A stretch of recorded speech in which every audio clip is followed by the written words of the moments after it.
Hello everyone, welcome to today's analysis video. तो मैंने जो पहला स्टॉक सेलेक्ट करा है वो टीवीएस मोटर है। टीवीएस मोटर आपको दिख रहा होगा कि एक स्ट्रॉन्ग अप मूव के बाद इस पर्टिकुलर स्टॉक में एक ऊपर के रेंज पे ऑलमोस्ट एक एक्यूमुलेशन हो रहा है और फाइनली कल एक हमें यहाँ पे एक बेरिश क्लोजिंग देखने को मिल रहा है with a pin bar candle. So if the low of this particular pin bar candle is being breached tomorrow, we can plan to take a shorting trade on TVS motor.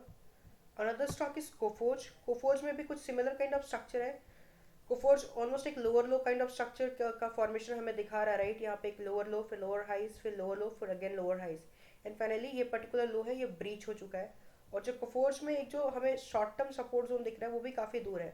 सो कल के दिन अगर इस पर्टिकुलर रेड कैंडल के लो के नीचे अगर Coforge निकलता है तो कोफोर्ज में भी हम लोग एक बेरिश ट्रेड प्लान कर सकते हैं।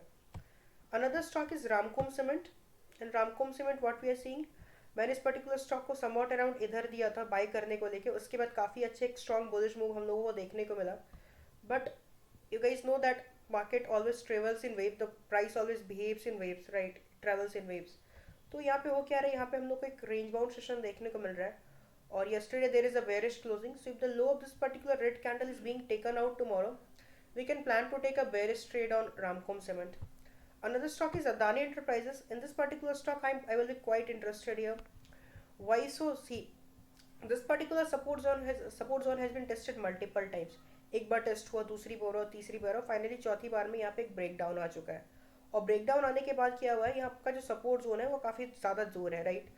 तो अगर आप यहाँ क्विक मोमेंटम कैच करना चाहते हैं तो कल के दिन इस पर्टिकुलर ग्रीन रेड कैंडल के लो के नीचे अगर अडानी इंटरप्राइजेस निकलता है तो we can plan to take shorting trades on this particular stock.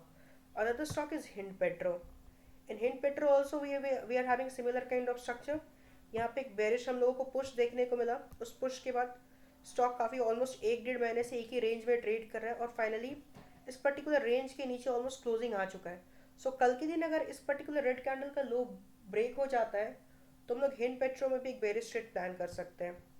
Another stock is Abbott India. Abbott India में थोड़ा मैं बुलिश हूँ।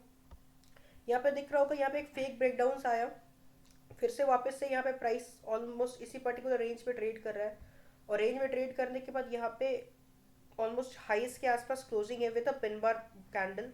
सो कल के दिन अगर इस पर्टिकुलर ग्रीन कैंडल के हाई के ऊपर अबॉट इंडिया निकलता है तो हम लोग इसमें भी एक बुलिश ट्रेड प्लान कर सकते हैं। Another stock is Dixon, right. And Dixon we are seeing that ये स्टॉक काफ़ी ज़्यादा एक स्ट्रॉन्ग अप ट्रेंड में है। After a strong up trend we are seeing an accumulation over the top, right? We are seeing an accumulation and there is a bearish candle formed yesterday. So if the low of this particular red candle is being taken out tomorrow, we can plan to take bearish trade on Dixon. Another stock is Polycab. In Polycab, what we are seeing a range bound session over here, and if I try to draw a trend line over here, तो आपको दिख रहा होगा यहाँ पे एक trail line का भी ऑलमोस्ट ब्रेक डाउन है, राइट। तो फाइनली अगर कल के दिन इस पर्टिकुलर रेड कैंडल के लो के नीचे पोली कैप निकलता है तो इसमें भी हम लोग ऑलमोस्ट बेरिश ट्रेड प्लान कर सकते हैं। अब समथिंग फॉर यू गाइस, तो डिस्कस अबाउट इंडेक्स। तो आपको पता होगा इंडेक्स में काफ़ी ज़्यादा स्ट्रॉन्ग डाउन मूव आया है और ये डाउन मूव के पीछे का रीज़न क्या था, लॉजिक क्या था, मैंने उस संडे के नाइट में ही अपने टेलीग्राम चैनल में और इंस्टाग्राम हैंडल में अपडेट कर दिया था कि why the market can fall और कौन सा लेवल ब्रीच होगा तब मार्केट फॉल करेगा। Market exactly behave in the same way, Nifty Bank also, Nifty 50 also, and in the live market I updated about Nifty Financial over here कि अगर इस particular range के नीचे अगर निफ्टी फाइनेंशियल निकले तो हम लोगों को एक स्ट्रॉन्ग डाउनफॉल देखने को मिल सकता है और निफ्टी फाइनेंशियल में भी कुछ ऐसा ही बिहेवियर है। But if I'll talk about a broader market, if I will analyze all this particular index, then tomorrow we can have a short covering in the market. Why? Because you guys may be knowing that market always travels in waves or the price behaves in waves. सो अगर इतना strong यहाँ पे down move आया है तो कल के दिन बहुत हाई प्रोबेबिलिटी है कि यहाँ से एकदम से रिवर्सल नहीं आएगा, लेकिन थोड़ा सा हो सके कल प्राइस थोड़ा सा नीचे पुश करे उसके बाद हम लोगों को एक रिवर्सल दिखाए, राइट। तो कल हमारा मार्केट में almost short covering kind of view होगा। तो कल के दिन आपको ऐसे स्टॉक्स ढूंढने हैं जो मॉर्निंग में थोड़ा सा डाउन मूव दिखाए आपको, राइट, थोड़ा सा डाउन मूव दिखाए, डाउन मूव दिखाने के बाद थोड़ा सा एक बेस क्रिएट करे और फाइनली एक बेस का ऊपर की साइड ब्रेकआउट करे।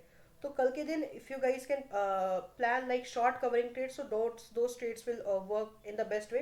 बट अगर मार्केट काफ़ी ज़्यादा बेरिश हो जाता है तो फिर हम लोग बेरिश ट्रेडिंग प्लान करेंगे। अगर हम लोगों को दिख रहा है कि the market almost short covering के मूड में है, then we can plan the short covering trades. So keep this particular thing in your mind.